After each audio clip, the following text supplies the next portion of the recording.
로마서 6장을 잠깐 보겠습니다. 로마서 6장입니다.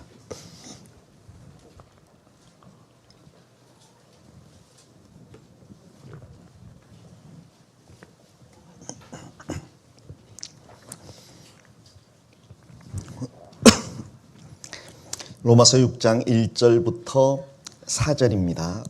6장 1절부터 4절입니다. 그런즉 우리가 무슨 말 하리요? 은혜를 더하게 하려고 죄에 거하겠느냐? 그럴 수 없느니라.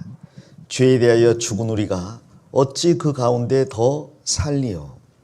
무릇 그리스도 예수와 합하여 세례를 받은 우리는 그의 죽으심과 합하여 세례받은 줄을 알지 못하느냐?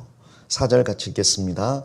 그러므로 우리가 그의 죽으심과 합하여 세례를 받음으로 그와 함께 장사되었나니 이는 아버지의 영광으로 말미암아 그리스도를 죽은 자 가운데서 살리심과 같이 우리로 또한 새 생명 가운데서 행하게 하려 함이니라. 됐습니다. 만일 우리 형제 자매님들을 대상으로 누군가가 당신은 구원받았습니까? 라고 묻는다면 여러분은 모두 예, 저는 몇 년 몇 월 며칠에 구원을 받았습니다 라고 자신있게 대답을 하실 겁니다. 자, 그러면 연이어서 두 번째로, 그러면 구원받은 사람처럼 살고 계십니까? 라고 질문을 한다면 거기에 대해서 예, 그렇습니다라고 대답할 사람이 얼마나 있을지 모르겠습니다. 우리는 구원받은 것이 신앙생활의 종점인 것처럼 생각하며 살아가는 경우가 종종 있습니다. 비록 여러 번, 자주 혹은 집회를 할 때마다 신앙생활의 출발이 구원이며 종점은 주님 앞에 서는 그날이라고 이야기를 해도 일상생활 속에서 너무나 쉽게 구원받았으니까 이제는 됐지 않느냐라는 생각으로 살아가는 경우들이 있습니다. 그래서 그 구원의 은혜에서 한 발짝도 더 앞으로 나가지 못하는 경우들이 없지 않아 있습니다. 내 모든 죄를 예수님의 피로 단번에 영원히 용서받았습니다. 그분은 나의 주시오, 나의 구원자이십니다. 이러한 신앙 간증으로 만족하는 경우들이 너무나 많다는 거죠. 청소년 시기에 혹 행동이 변하지 않는 모습을 보고 부모님께서 질문을 합니다. 너는 정말 구원받은 애가 맞냐? 그런데 왜 행실이 여전히 그 모양이냐? 이런 그 꾸지람을 듣게 되면 자기 자신의 구원에 대해서 돌아보는 시간을 갖죠. 정말 내가 구원받았을까?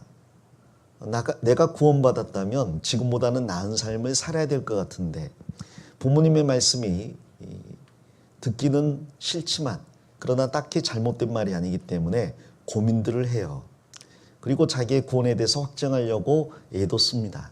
근데 그렇게 애를 쓰다가 나중에 자신이 구원받은 게 분명하다 생각되면 이제는 당당하게 이야기하죠. 구원받은 거 맞다고. 그러니까 더 이상 구원 가지고 나에게 뭐라고 하지 마시라고 이야기를 하는 경우가 있어요.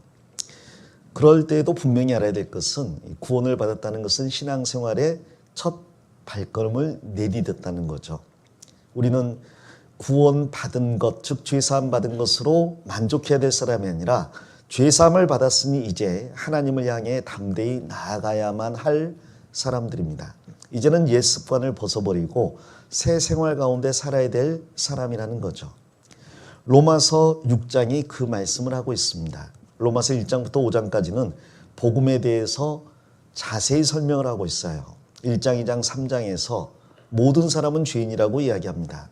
그리고 율법으로 구원받을 수 없다고 말씀하십니다.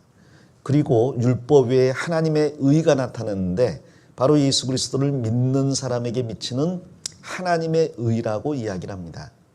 4장에서는 다윗도 바로 그 행실이 아닌 믿음으로 구원을 받았고 믿음의 조상인 아브라함 역시 행함이 아닌 믿음으로 구원받았다고 입증을 하고 있죠. 아브라함이 살았을 때는 유대인이라는 그런 개념이 없었습니다. 아브라함은 천하 만민 중에서 하나님이 선택한 한 사람이잖아요. 아직 이삭이 태어나지 않았기 때문에 자신의 후손은 아예 없는 상태고 그러므로 유대인이라는 개념도 없는 상태입니다. 그런데 아브라함은 구원을 받았어요. 즉 유대인이건 이방인이건 구원받는 데는 상관이 없다는 것을 아브라함이 의롭다함 받은 사건을 통해서 이야기합니다. 또 아브라함이 살았을 때는 율법이 존재하지 않았습니다. 율법은 아브라함 이후 430년 지나 모세가 하나님께 받아서 백성들에게 전해준 겁니다. 그리고 율법이 없다면 율법을 지킬 수도 없기 때문에 사람이 율법을 지켜서 의롭다함 받는 게 틀리다는 것을 그 아브라함의 칭의를 통해서 이야기를 하는 거죠. 또 아브라함이 의롭다함 받은 것은 할례를 받기 이전입니다. 당시 유대 율법주의자들은 구원을 받아도 할례를 받지 않으면 천국에 가지 못하는 것처럼 이야기를 했습니다. 그러나 아브라함은 99세 때 할례를 받았는데 이미 그 이전에 의롭다함을 받았어요.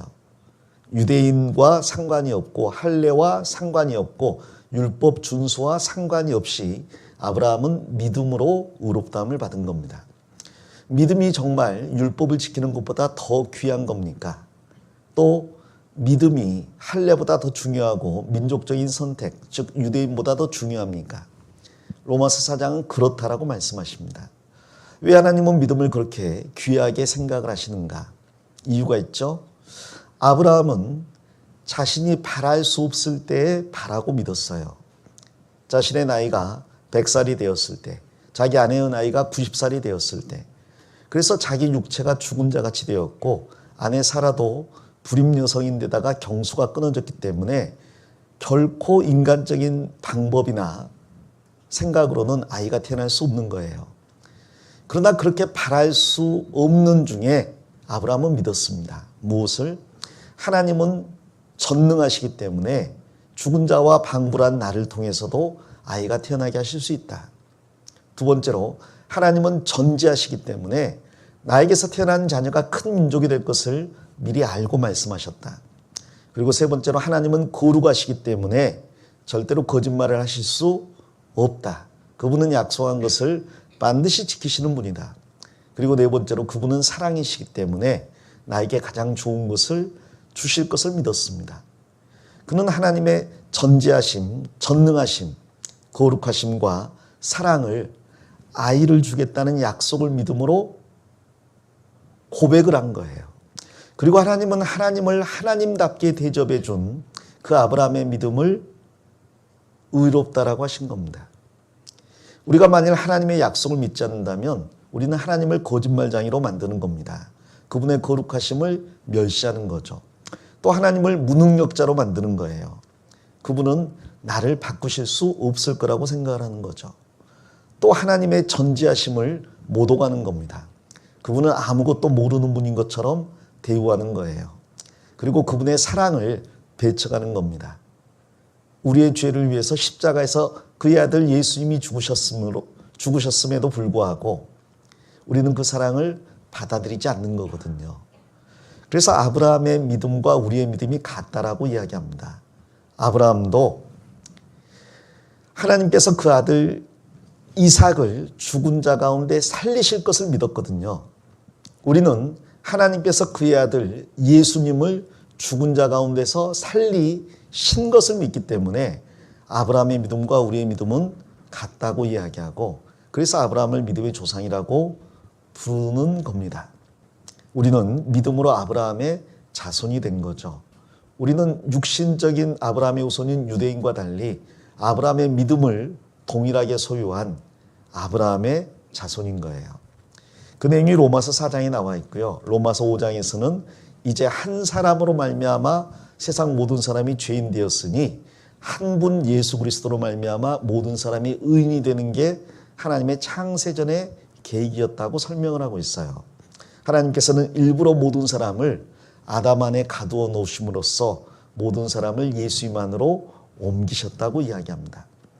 자, 여기까지 이야기를 하고 나면 사람들이 구원의 확신을 얻게 되죠. 예수님이 죽으심으로 내 죄가 용서됐구나. 그 믿음의 모델로서 아브라함과 다윗이 있는데 그 아브라함과 다윗의 모습을 보니 내 믿음도 분명하구나. 이 다윗 역시 살인죄와 간음죄를 지었는데 하나님께 용서를 받았잖아요.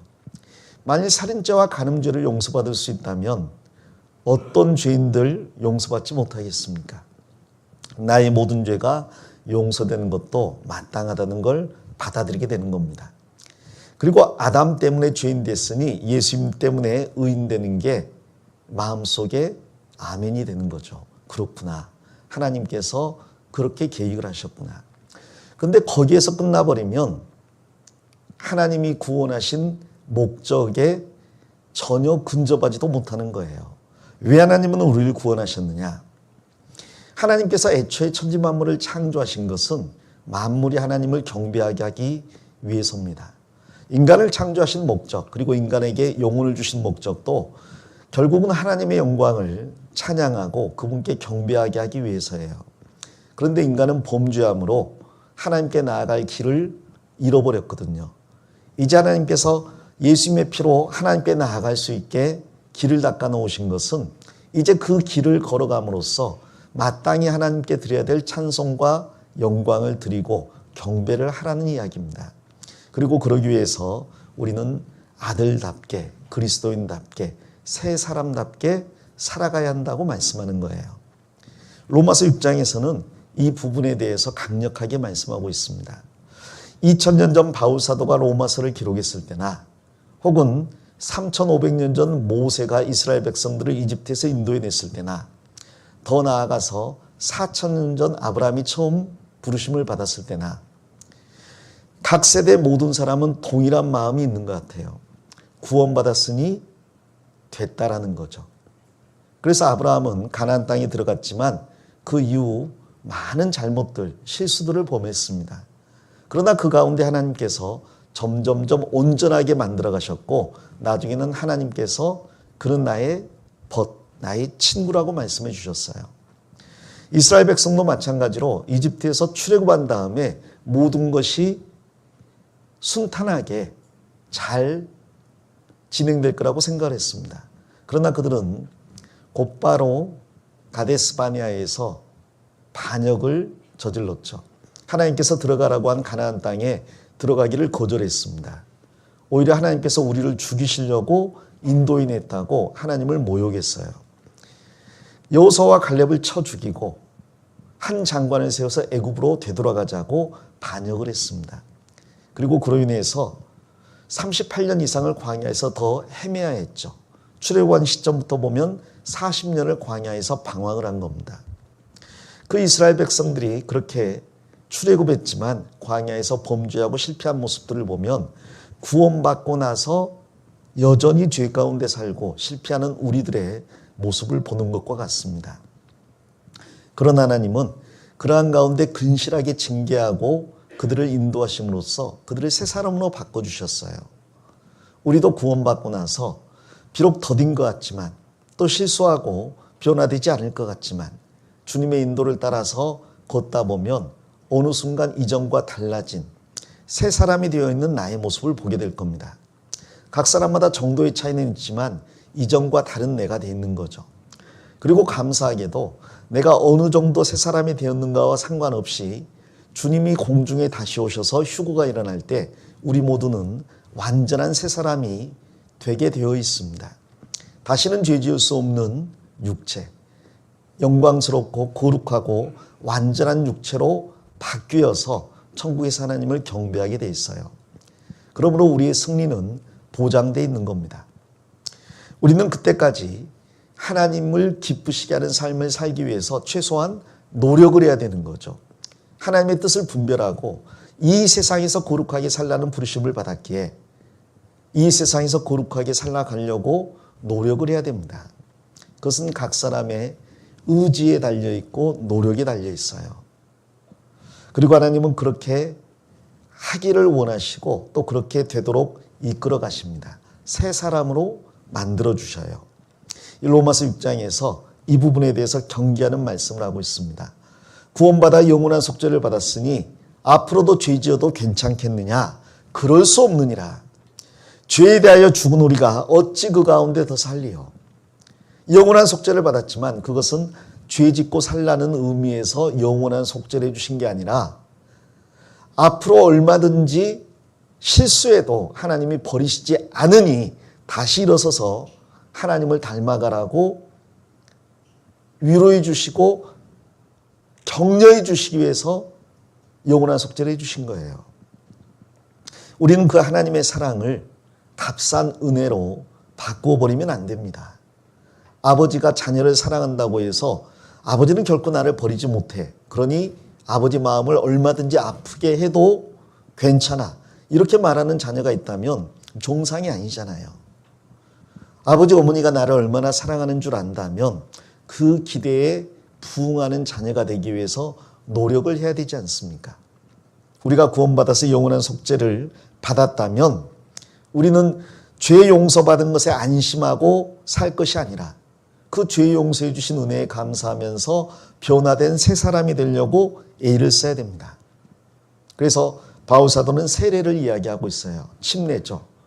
우리는 구원받으면 침례를 받으라는 명령을 받습니다. 그 침례를 받을 때 물속에 들어가는데 물에 들어갈 때 나는 죽었다는 거예요. 옛사람은 죽었다는 거죠. 물에서 나올 때 이제 나는 새 사람이라고 만천하에 고백하는 겁니다. 이제는 새 것이 되었다는 거죠. 이전 것은 지나갔으니 보라 새 것이 되었도다. 우리는 그의 죽으심과 합하여 세례를 받았습니다. 그리고 그와 함께 아예 장사되었어요. 그리고 이제 살고 있는 나는 그리스도와 함께 살리심을 얻은 새로운 납니다. 이제는 그전과 완전히 다른 삶, 새 사람으로 살아야 된다는 거예요. 그리고 민수기는 그것을 우리에게 잘 설명해 주고 있습니다. 여기서 한 가지. 그렇다면 옛사람과 새사람의 가장 큰 차이는 뭘까? 나도 구원을 받았는데 정말 나는 새사람이 되었을까? 나는 여전히 죄를 짓고 있는데 이런 죄를 지면서 어떻게 새사람이라고 말할 수 있을까? 성경에서 말하는 새사람이란 어떤 사람일까? 자, 우리는 이 기준을 좀 생각해 봐야 됩니다. 도덕적으로 바르게 사는 건 구원받지 않아도 작심하면 살아갈 수 있어요. 그 사람을 새 사람이라고 말하지 않습니다. 어떤 말과 행동이 반듯하고 모범이 된다. 그것은 에티켓을 잘 배워도 그렇게 할 수 있습니다. 거듭나지 않아도 그럴 수 있는 거예요. 성경이 말하는 새 사람은 어떤 사람인가? 우리는 그것을 민수기 3부에서 잘 배울 수 있어요. 그래서 오늘 민수기 3부 10개 장이 넘게 3부가 펼쳐져 있는데 그거 다 할 수는 없고요. 그중에서 가장 중요한 한 부분만 찝어서 공부해 보려고 합니다. 바로 새 사람의 의미를 민수기 3부를 통해서 배워보려고 해요. 민수기 3부의 제목이 옛 사람에서 새 사람, 옛 세대에서 새 세대입니다. 민수기를 금요일, 토요일 배웠는데요. 충분히 배우지는 못했지만 개요는 잡으셨으면 좋겠습니다. 자, 화면을 보겠습니다. 특별집회 민수기를 통해 배우는 교회라는 제목으로 3일간 공부를 하고 있습니다. 금요일은 가나안을 향한 출발 준비를 1장부터 10장을 통해 배웠습니다. 막상 출애굽한 다음에 바로 가나안으로 가는 게 아니라 그들은 많은 준비를 했습니다. 율법을 받았고요. 성막을 지었습니다. 그리고 제사장을 위임했고 제사 제도를 확립했습니다. 레위인을 구별해서 제사장에게 돌렸고요. 각 지파별로 진을 편성하게 했고 그 지파별로 선봉이 되는 선임 지파를 선정을 했어요. 그리고 성막 중심으로 그들이 진을 펼치도록 했고 각 중심 지파는 길을 세우게 했습니다. 그리고 그들이 정결케 해야 될 규례들을 알려주셨고 또 그들이 더욱 정결할 수 있도록 나시린 규례도 주셨어요. 그리고 더 나아가서 그들이 어떻게 행군해야 되는지 행군 순서도 정해주셨고 나팔도 정해주셨습니다. 나팔 소리를 듣고 불 구름 기둥을 따라서 그들이 앞으로 나아가게 한 거죠. 많은 준비들을 1년 이상 한 이후에 그들은 가나안을 향해 출발한 겁니다. 자, 그런데 그들이 출발한 이후 곧바로 그들은 범죄하기 시작해요. 처음 범죄한 것은 먹을 것에 관한 문제였습니다. 만나 외에 먹을 게 없다고 그들은 불평을 했죠. 그 불평을 시작으로 해서 그들은 40년간 수없이 많은 범죄를 저질렀어요. 그 중에 가장 큰 죄는 단연코 가데스바네아에서 가나안 땅으로 들어가지 않겠다고 하나님의 말씀을 정면으로 거역한 거였죠. 그리고 그로 인해서 38년 더 광야에서 떠돌게 됩니다. 자, 그러나 그들이 그냥 떠돈 게 아니라 떠돌면서 많은 징계를 받는 가운데 새 세대로 바뀌어 간 거예요. 그래서 3부의 제목이 9세대에서 새 세대로인데 그 출발은 민수기 26장에 있습니다. 자, 민수기 26장을 보겠습니다.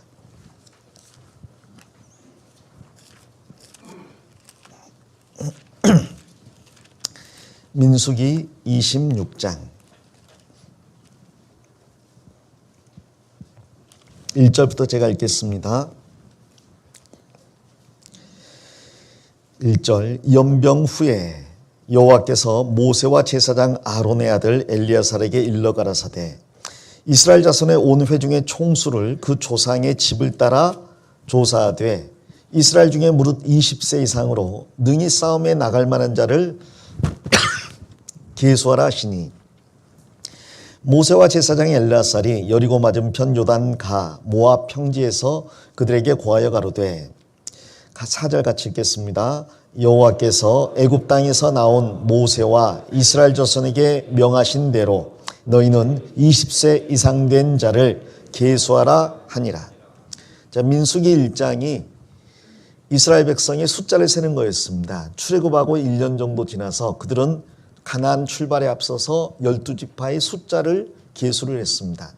그리고 이제 40년이 지난 시점이 바로 민수기 26장이에요.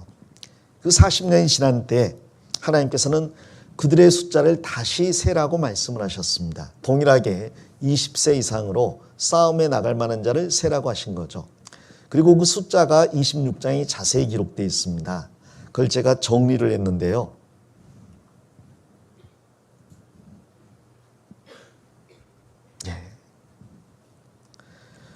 숫자가 이제 이렇게 정리가 됩니다. 여기 12지파가 있고요. 1차 계수, 즉 출애굽한 다음에 1년 후에 센 숫자예요. 2차 계수, 40년 후에 센 숫자입니다. 증감률을 계산했고 변화율을 따졌는데 1차 계수 총합이 60만 3,550명입니다. 40년 후에 계수를 했더니 60만 1,730명이에요. 늘었나 줄었나? 1,820명이 줄었습니다. 100분율로 따지면 1,000명은 60만 명 중에서 극히 적은 수이기 때문에 100%라는 거죠.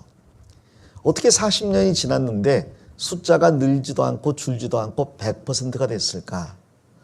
각 지파별로 보면 굉장히 많이 준 지파도 있고 늘어난 지파도 있어요. 그런데 전체 숫자는 100%입니다. 이건 무엇을 이야기하느냐? 결국 광야에서 죽은 사람들은 전부 옛세대를 이야기하는 거예요. 우리로 말하면, 개인으로 말하면 옛사람을 말한 겁니다. 옛사람이 광야에서 죽은 거예요. 그리고 20세 이하의 자녀들이 성장을 했고 또 그들이 자녀를 낳았을 거 아닙니까? 40년 동안 그들의 숫자가 1세대와 동일한 60여만 명이었다는 것은 새 사람으로 우리가 변했다는 것을 그림자로 보여주는 겁니다. 결국 광야의 이스라엘 백성들은 60만 명이지만 우리로 비유한다면 한 사람을 생각하고 연결시키면 쉬워요. 옛사람이 죽고 새 사람이 되어가는 과정을 광야 생활로 알려주는 겁니다. 자, 이 중에서 물론 각 지파별로 늘어난 이유가 있고 줄어든 이유가 있어요. 40년 동안 그들이 어떤 삶을 살았느냐에 따라서 늘어나기도 하고 줄어들기도 했습니다. 12지파가 전부 사연이 있습니다. 여러분은 많이 성경을 공부한다면 창세기에 야곱이 12아들을 축복한 내용을 한번 쭉 써놓으시고요. 그 다음 신명기에 모세가 12지파를 축복한 내용을 쭉 적어보시고요. 그 다음에 민수기에 이스라엘 백성들의 숫자의 증감을 한번 적어보세요. 그리고 나중에 시간이 된다면 열왕기를 통해서 이스라엘 각 지파의 사건들을 쭉 정리를 해보시면 모세의 축복과 야곱의 축복이 광야에서 어떻게 성취되고 역사 가운데 어떻게 성취되는지 정확히 아시게 될 겁니다. 놀랍게도 야곱의 예언과 모세의 축복이 정확히 성취가 되는 거예요. 어떤 경우는 야곱의 축복과 모세의 축복이 상충되는 경우도 있습니다. 그런데 그 상충돼 보이는 축복들도 정확히 성취가 돼요. 그걸 다 공부한다면 굉장히 재미가 있습니다. 우리 각 사람도 성향이 다 다르잖아요. 그런데 하나님께서 각 사람에게 축복을 베풀어 주시거든요. 그리고 그 축복이 우리 삶 가운데 어떻게 이루어지는지, 다른 사람에게서는 어떻게 이루어졌는지 그걸 비교해 보는 것은 굉장히 좋은 성경 공부가 될 겁니다. 하나님은 각 사람에 대한 계획이 있으시구나. 그리고 그 가운데 축복도 있고 저주도 있지만 결국은 하나님의 뜻을 완전히 이루시는구나. 이런 것들을 알 수가 있는 거죠. 다 공부하기는 그렇고 여기 주목할 만한 숫자만 보겠습니다. 제가 세 지파만 표시를 했어요. 유다 지파, 시므온 지파, 므낫세 지파입니다. 자, 유다 지파를 표시한 이유는 뭐냐? 유다 지파가 12지파 중에 최고 선임 지파거든요. 우리로 말하면 1교구 1구역이에요. 자, 그런데 죄송합니다. 4교구도 있는데 1, 2, 3, 4 아무튼 자 1교구 1구역이라고 합시다. 자, 선임 지파인데요. 1차 개수 때 숫자가 74,600명으로 제일 많았어요. 근데 2차 개수를 했더니 76,500명으로 여전히 12지파 중에 제일 많습니다. 제일 많은데 1,900명이 늘어났잖아요. 그래서 과거에도 제일 많았고 현재에도 제일 많은 지파가 유다 지파입니다. 가히 선임 지파가 될 만한 자격이 있고요. 예수님이 유다 지파에서 태어난 것도 우연이 아니라는 거죠. 그리고 지금 이스라엘 백성이 유대인으로 불리는 것도 우연이 아닌 겁니다. 그들은 처음부터 신앙생활을 바르게 했어요. 그 조상 유다부터 특별하게 회개하고 하나님께 돌아온 사람입니다. 여러분이 잘 아시는 며느리 다말을 통해서 하나님께 돌아옴으로써 전체 삶이 바뀐 거죠. 자, 그런데 다른 지파를 보면 여기 시므온 지파가 있고 므낫세 지파를 제가 표시를 했잖아요.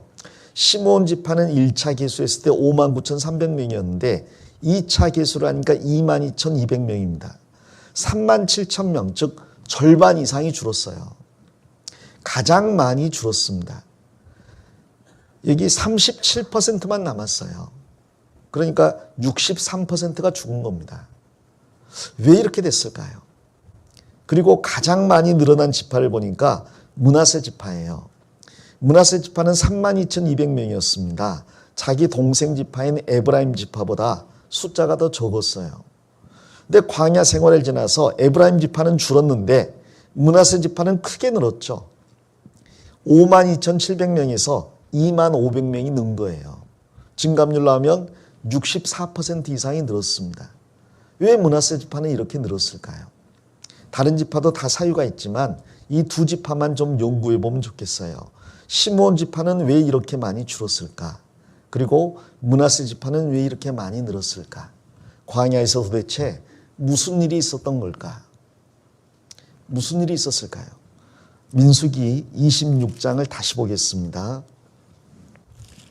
민수기 26장 1절입니다. 1절 연병 후에 됐습니다. 요구한 거 아닙니다. 제가 성경 읽은 거예요. 뭐 후에요? 아이고, 들어보니까 좀 안 좋네요. 자, 이 병이 있었어요. 이 후에 인구조사를 했습니다. 이 병이 왜 돌았느냐? 25장 때문에 돌았어요. 25장에 무슨 내용이 있느냐? 이 그림을 보시면 발람이라는 거짓 선지자가 있습니다. 잘 아시죠? 나귀와 말다툼한 선지자예요. 나귀와 말싸움하고 있었던 선지자. 그 발람을 외국에서 이야기할 때 선지자를 뭐라고 하죠? 영어로? 선지자를 영어로 프로펫이라고 이야기하거든요. 프로가 앞으로라는 이야기고 펫, 말한다는 이야기입니다. 앞으로 일을 말하는 사람 프로펫. 이익을 뭐라고 하죠? 이익을 얻었다. profit 그러죠. profit. 그래서 이익을 사랑한 선지자. profit singing prophet 이렇게 부르거든요. 이 발람은 돈에 눈이 멀었던 사람이에요. 그래서 하나님의 뜻이 분명함을 알고도 기어이 돈을 벌어보려고 하나님이 가지 말라고 하는데 억지로 우겨서 가다가 한바터면 하나님의 천사장에게 죽을 뻔했어요. 나귀가 살렸죠. 그러니까 동물이요, 가끔은 사람을 살린다니까요. 우리 그 오수의 개처럼 나귀가 이 미친 선지자를 살렸습니다.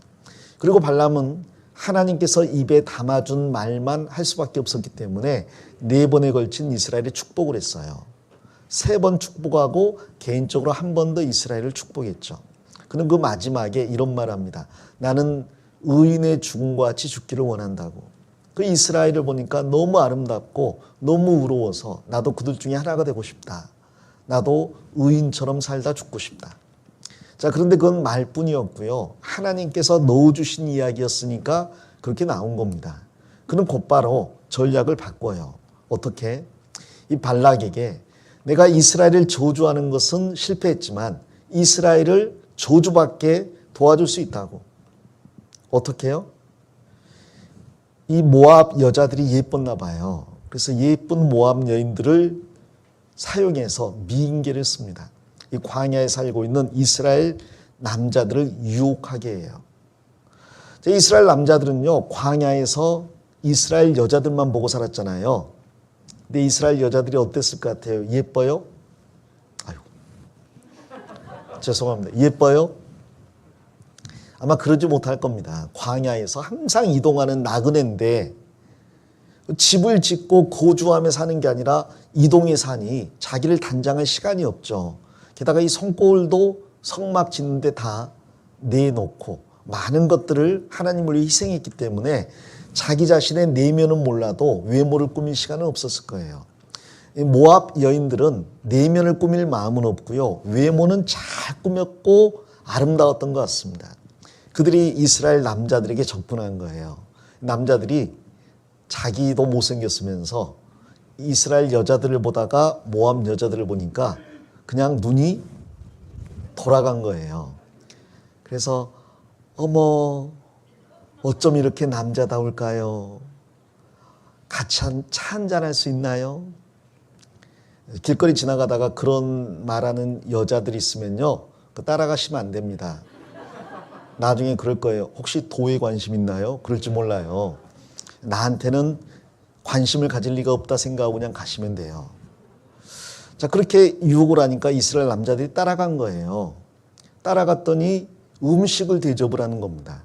근데 광야에서는 만나만 먹었는데 너무너무 만나는, 이상하네. 광야에서는 만나만 먹었고요. 모압 여인들은 너무 맛있는 음식을 대접을 한 거예요.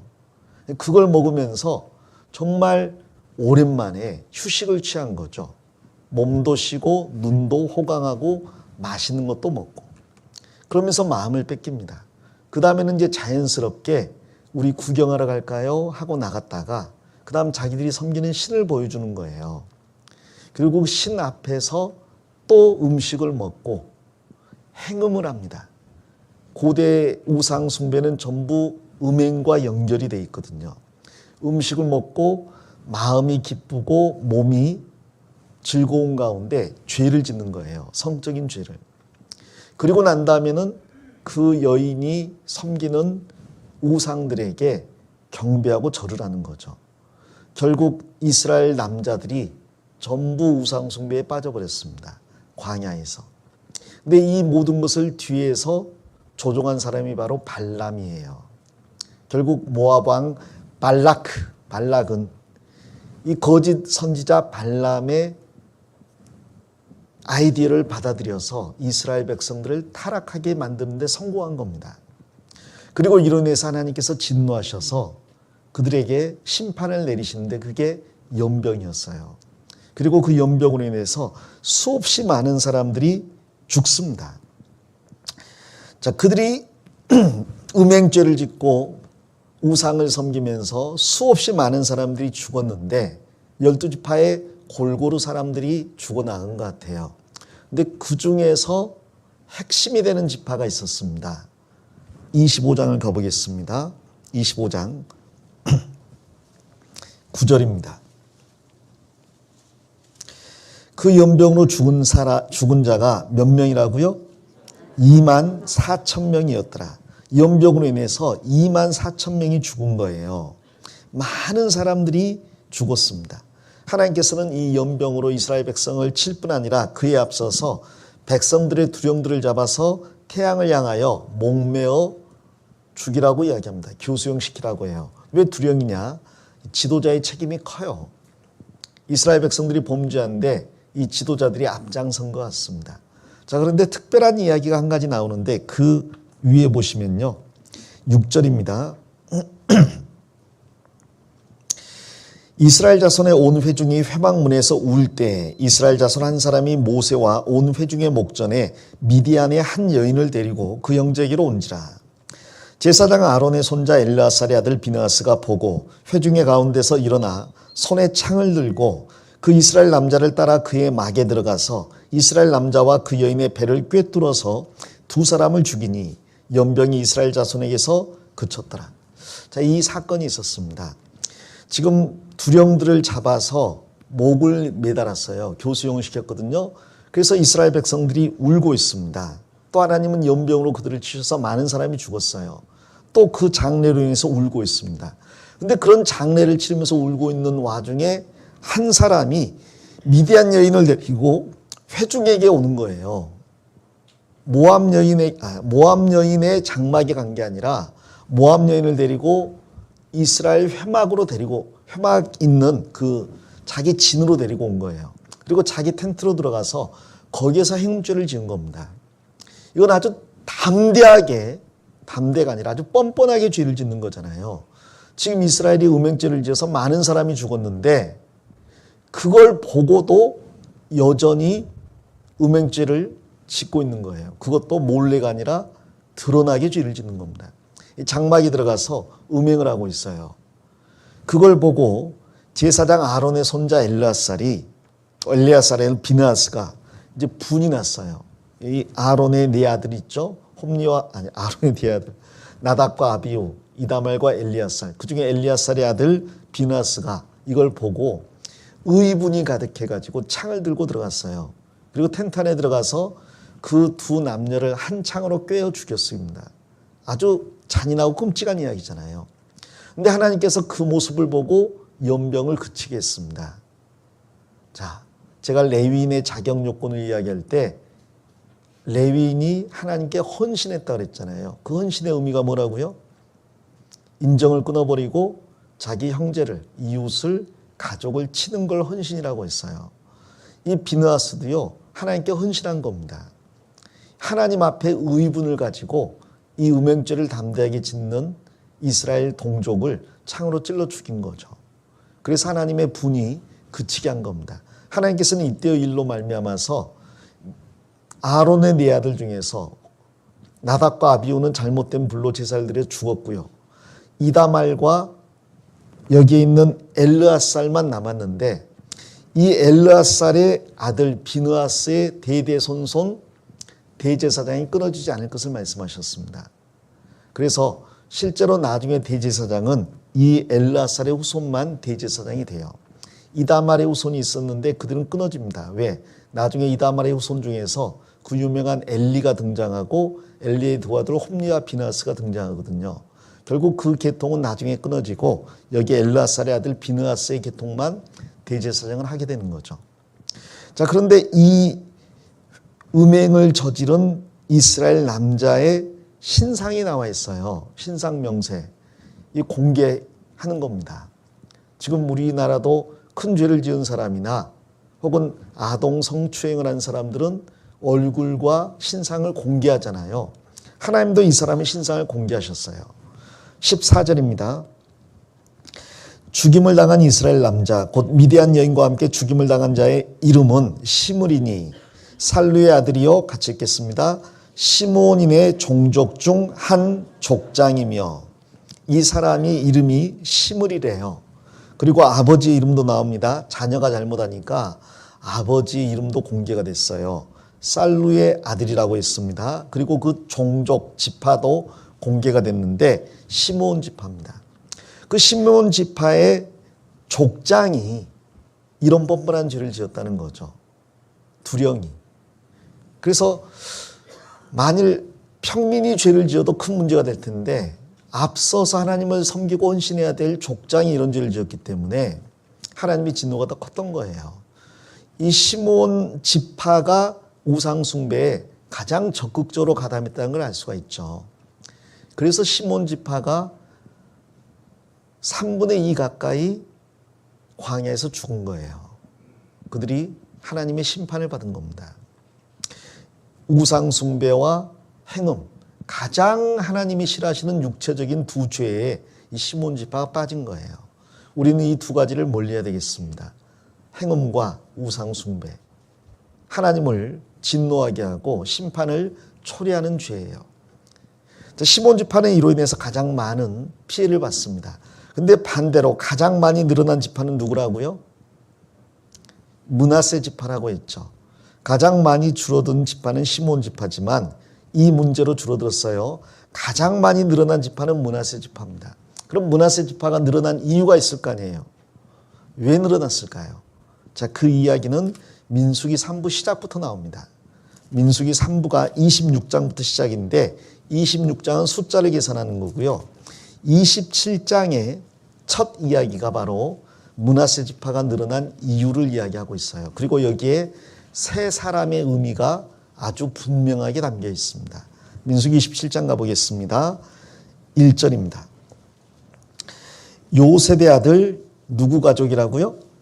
므낫세 가족의, 므낫세가 나오니까 이 지파가 제일 많이 늘었다고 했죠. 이유가 설명이 될 겁니다. 므낫세 가족의 므낫세의 현손 마길의 증손 길르앗의 손자 헤베르 아들 슬로보앗의 딸들이 나왔으니 그 딸들의 이름은 말라와 노아와 호글라와 밀가와 디르사라. 여기 슬로보앗의 5딸이 나오는데 이 5딸을 설명하기 위해서 조상을 쭉 이야기하고 있습니다. 이 슬로보앗의 5딸이 너무나 하나님 보시기에 아름다웠기 때문에 하나님께서 그 조상의 이름을 전부 기록해 놓으신 거예요. 좀 전에 음행죄를 지은 사람은 아버지만 신상을 공개했고요. 좋은 일을 한 사람은 그 할아버지부터 쭉 가서 지파의 조상이 되는 므낫세까지 거슬러 올라가잖아요. 그러니까 여러분 자녀를 잘 키우면 조상 대대로 영광을 받아요. 자녀를 잘못 키우면 아버지까지는 욕을 먹습니다. 자녀를 잘 양육하셔야 돼요. 우리 자녀들도 잘 성장해야 됩니다. 내가 잘 되면 아버지, 할아버지, 증조, 고조, 시조까지 다 칭찬을 받는다니까요. 이 슬로보앗의 5딸은 무엇을 잘했을까? 얼마나 잘했길래 딸의 이름이 5명이 다 기록됐어요. 여러분 성경에 여자 이름이 잘 기록되지 않습니다. 그리고 여자 이름이 전부 기록된 것은 극히 드문 일이에요. 5딸 중에 한 사람이 기록되는 경우는 있어도 5명 이름이 다 기록됐습니다. 근데 놀라운 것은 여기만 기록된 게 아니라 슬로보앗의 딸들 이야기가 3군데 나오거든요. 그런데 그 3군데마다 다 5딸의 이름이 등장을 합니다. 자, 민수기 3부의 시작인 27장에 슬로보앗의 5딸의 이름이 나오죠. 민수기 마지막 장이 36장이에요. 36장을 가보겠습니다. 36장 10절입니다. 10절 슬로보앗의 딸들이 여호와께서 모세에게 명하신 대로 행하니라. 슬로보앗의 딸 말라와 디르사와 호글라와 밀가와 노아가 다 그 아비 형제의 아들들에게로 시집가되. 여기도 5명 이름이 다 나왔잖아요. 아니 앞에 했으니까 안 써도 될 텐데 굳이 썼어요. 자, 그런데 이 이름이 한 번 더 나오죠. 여호수아 17장을 가보겠습니다. 여호수아 17장입니다. 안 찾으시는 느낌이, 이름 알았는데 뭘 또 찾느냐 그런 것 같아요. 민수기 17장 3절입니다. 아이고 죄송합니다. 여호수아 17장 3절입니다. 아이고 그렇게까지 그냥. 자, 여호수아 17장 3절입니다. 헤베르 아들 길르앗의 손자 마길의 증손 므낫세의 현손 슬로보앗은 아들이 없고 딸뿐이요 그 딸들의 이름은 말라와 노아와 호글라와 밀가와 디르사라. 여기도 조상들 이름과 딸들의 이름이 다 나와 있어요. 자, 이 딸들이 도대체 무슨 일을 했기에 이들의 이름이 다 기록되어 있을까? 자, 이들은 민수기 3부의 시작과 끝을 장식하고 있습니다. 그리고 가나안 땅에서 기업을 분배할 때 아주 중요한 부분을 차지하고 있어요.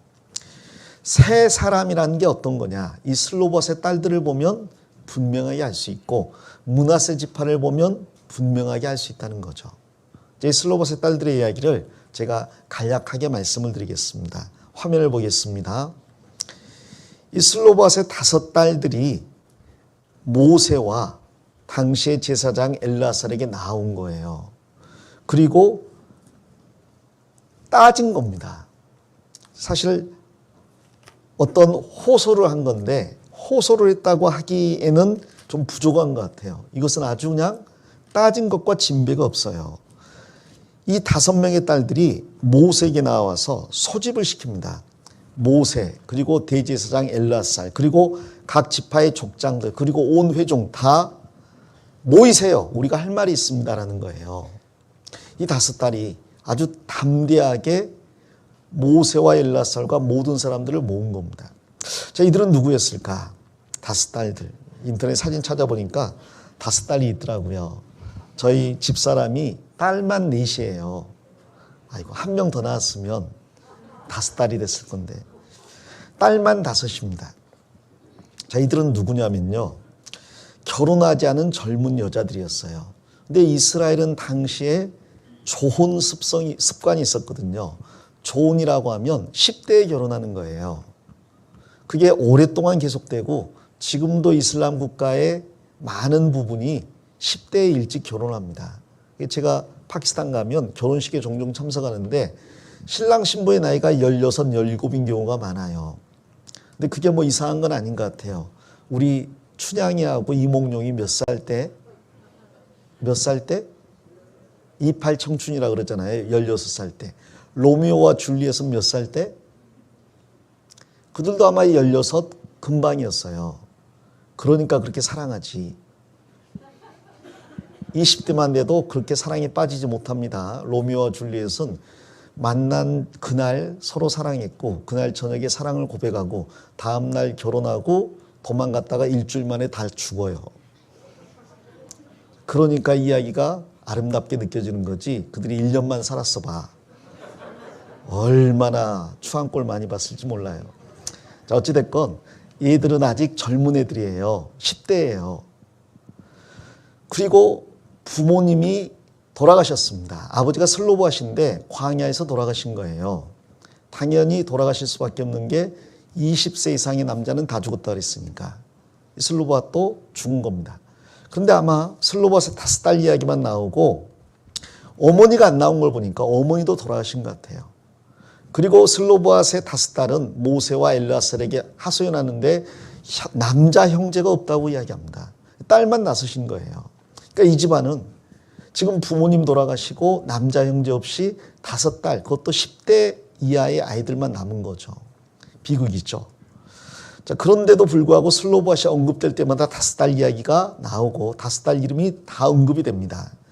민수기 17장 시작을 그리고 민수기 36장 끝을 이 두 앞뒤를 이 슬로보아 딸들의 이야기로 시작하고 마무리 짓는 거예요. 그리고 여호수아 17장 말씀에서 기업 분배에서 중요한 부분을 차지합니다. 그리고 모세는요, 이 일을 다룰 때 아주 중요하게 다루었어요. 사실 이 일을 다룰 때 미리암이 죽었습니다. 아론도 죽고 미리암과 아론이 이제 미리암은 죽었고 아론은 죽기 직전이에요. 모세도 이제 죽기 직전입니다. 모세는 40년을 이스라엘 백성을 인도한 다음 가나안 땅에 들어가지 못하고 죽었잖아요. 자기 생애 마지막이에요. 그러면 이 생애 마지막 때는 은퇴할 때니까 하나님께 갈 때니까 이제 사소한 문제에 대해서는 위임하고 싶은 마음이 있습니다. 이미 아론은 죽어서 엘르아살이 대제사장이고요. 지금 인도자도 여호수아로 내정이 돼 있어요. 근데 모세가 이 일을 아주 중요하게 다뤘거든요. 이 5딸의 이 호소를 아주 중요하게 받아들여서 모든 장로들과 족장들과 대제사장과 자신까지도 이 문제를 논의했고 하나님께 2번이나 여쭤봤습니다. 그리고 그로 인해서 하나님이 율법을 2번이나 확장시켜줬어요. 바꾼 게 아니라 범위를 늘려줬습니다. 이 사람들은 모세와 장로들과 민수기에서 2번 만나고요. 여호수아와 또 따로 만나요. 그러니까 3번에 걸쳐서 지도자들을 만난 거죠. 뭐와 같냐면 우리로 말하면 박근혜 대통령 만나고 그 다음 문재인 대통령 만난 다음에 지금 윤석열 대통령 또 만나는 거예요. 엄청난 일입니다. 10대 애들이. 민수기 1부, 2부 중 2부의 시작과 끝이 3부죠. 우리로 말하면 끝을 형성합니다. 그리고 이들이 이렇게 중요하게 부각된 이유가 있는데 제가 읽어보겠습니다. 그녀들은 하나님의 말씀에 대한 믿음과 기업에 대한 간절한 사모 그리고 하나님께 대한 순종과 희생으로 이스라엘의 새로운 세대를 대표했다. 새 사람이란 어떤 사람이냐? 이 슬로봇의 딸들과 같은 사람 그리고 므낫세 지파와 같은 사람들을 말해요. 자, 이들의 이야기를 알아봅시다. 제가 좀 정리를 했는데 슬로봇의 이름을 찾아보니까 처음 난 자, 좋은 뜻이죠. 반대의 뜻도 있더라고요. 두려움의 그림자. 근데 이름이 그래서 그런지 아들을 못 낳고 5딸만 남겨둔 채 광야에서 죽었어요. 그리고 아내도 일찍 죽은 것 같습니다. 5딸의 이름이 뭘까 궁금해서 이름 뜻을 찾아봤어요. 첫 번째 딸이 말라예요. 근데 말라라는 뜻이 아픔, 질병이라는 뜻이더라고요. 왜 딸의 이름을 아픔이라고 지었을까? 어릴 때 병 걸려서 굉장히 아팠나 봐요. 딸의 이름을 잘 지어줘야 되는데 아픔, 병듦 이렇게 지어놓으면 시집은 다 간 거지. 아픈 여자하고 결혼해가지고 약간 많이 들잖아요. AS 받아야 되는데 아버님, 어머님 다 돌아가셨어. 반품이 안 돼. 아이고 죄송합니다. 그런 말 하더라고요. 그 사용자 과실로 인해서 손상된 경우 반품이나 AS가 되지 않습니다. 그러더라고요. 남편 탓입니다. 아내가 아픈 것은. 근데 둘째 딸을 낳았는데 이름을 노아라고 지었습니다. 근데 창세기에 나와 있는 그 노아와 이름은 달라요. 그 노아는 위로자란 뜻이고 여기 2번째 나온 노아는 한글 음역만 같이 뜻이 방황, 움직임이란 뜻이에요. 아니 큰아이는 아픔이라고 지었다고 합시다. 아파서. 둘째는 또 왜 방황이라고 지었을까? 둘째가 아주 부지런했나 봐요. 이리저리 돌아다니면서 길을 많이 잃어버렸나 봐. 이 텐트에서 나가가지고 이스라엘 그 장막 여기저기 휘집고 다니니까 어디인지 못 찾겠잖아요. 아마 그러지 않았을까. 우리도 사실은 6층, 5층, 지하 1층밖에 없는데 아들, 딸 찾으려면 고생하시죠. 어디 갔는지 못 찾겠어요. 그래서 노아라고 지었습니다. 방황이라고. 자, 셋째 딸을 지었는데 이제 걱정되잖아요. 뭐라고 지었을까? 호글라라고 지었습니다. 뜻이 잔치가 시들다, 쇠약해지다. 왜 호글라라고 지었을까? 아마 처음에는 잔치였나 봐요. 셋째 딸은 안 보고 데려간다고 하잖아요. 저희 집사람도 셋째 딸이에요. 안 보고 데려왔다가 자, 잔치가 시들었어요. 처음에는 잘 했는데 예뻤는데 건강했는데 첫째, 둘째의 단점을 다 상쇄하고 좋았는데 조금 지나니까 시들었어요. 한 100일 지나니까 또 시들시들했나 봐요. 그러니까 세 딸들이 다 좋지 못한 이름을 가지고 있죠. 자, 4번째 딸 밀가 여왕이라고 지었습니다. 넷째 딸은 아주 당당했던 것 같아요. 여왕 기품도 있고 아주 그 권위를 가지고 있는. 이탈리아 사람들이 그런 말 한답니다. 여자란 나보다 작으면 요정 같은 존재고 나와 비슷하면 공주 같은 존재고 나보다 크면 여왕 같은 존재라고. 죄송합니다. 이탈리아 사람이 그래서 바람둥이가 많은 거예요. 그런 말에 귀 기울이면 안 돼요. 5째 딸 이름이 니르사인데 기뻐함이란 뜻입니다. 만일 딸을 셋을 낳았으면 넷째는 아들이길 바라겠죠. 그런데 넷째가 딸이었어요. 이제 다섯째를 잉태했을 때, 우리가 초음파 검사하면 알지만 그때는 태어날 때까지 모르잖아요. 다섯째만은 제발 아들이기를 바랬을 겁니다. 근데 다섯째도 딸이었던 거예요. 그런데 이름을 기뻐함이라고 지었습니다. 마치 베냐민 생각이 나잖아요. 태어나서 그 아이로 인해 어머니가 죽게 되어서 베노니, 슬픔의 아들이라고 지었는데 그의 남편인 야곱이 베냐민이라고 이름을 바꿨습니다. 무슨 슬픔의 아들이냐? 오른손의 아들, 능력의 아들이지. 아마 슬로바도 또 그런 마음이 있지 않았을까. 다섯째가 딸이니까 너무 슬퍼, 낙심해, 정말 힘들어, 그럴 수도 있을 텐데 기뻐했습니다. 신앙이 점점 성장한 거죠. 광야 40년을 생활하면서. 자, 이들은 5명의 딸들을 낳았습니다. 슬로바와 아내는. 그리고 광야에서 죽었어요. 이제 5명의 딸들만이 살아가야 됩니다. 지금도 딸만 있으면 살아가기가 쉽지 않아요. 아들 형제가 없으면. 근데 당시에 이스라엘에서, 그것도 광야에서 딸만 낳으시면 정말 살기가 힘들었을 것 같아요. 이 딸들이 10대였던 걸 보니까 슬로바앗이 이른 나이에 죽은 것 같습니다. 자, 그들은 아버지가 없이 컸죠. 그런데 왜 이렇게 잘 컸을까? 자, 아버지가 없는 자들의 아버지가 따로 있습니다. 누구예요? 하나님이셔요. 하나님은 나는 특별히 고아와 과부와 나그네의 아버지라고 했습니다. 모든 사람의 아버지지만 하나님이 특별히 관심을 갖고 있는 사람들이 고아, 과부, 나그네, 의지할 곳 없는 사람들, 그들을 하나님은 특별히 생각하시고 더 많은 은혜를 베풀어 주셔요. 그래서 이들은 부모님이 일찍 돌아가셨지만 정말 잘 컸고 이스라엘 새로운 세대를 대표하는 사람들이 됐습니다. 이 사람들이 모세에게 나온 거예요. 무엇 때문에 나왔을까? 민수기 17장 가보겠습니다. 민수기 17장 2절입니다. 27장 2절. 그들이 회막문에서 모세와 제사장 엘르아살과 족장들과 온 회중 앞에 서서 가로되 우리 아버지가 광야에서 죽었으나 여호와를 거스려 모인 고라의 무리에 들지 아니하고 자기 죄에 죽었고 아들이 없나이다. 4절 같이 읽겠습니다. 어찌하여 아들이 없다고 우리 아버지의 이름이 그 가족 중에서 삭제되리이까? 우리 아버지의 형제 중에서 우리에게 기업을 주소서 하매 모세가 그 사인을 여호와께 품하니라. 여기 5명의 딸들, 10대의 딸들이 모세와 엘르아살을 만나러 회막으로 나온 이유가 나와 있죠. 자, 우리 아버지는 광야에서 돌아가셨습니다. 일찍 돌아가셨습니다. 그러나 분명히 아십시오. 일찍 돌아갔다고 해서 고라의 반역에 가담해서 죽은 게 아닙니다.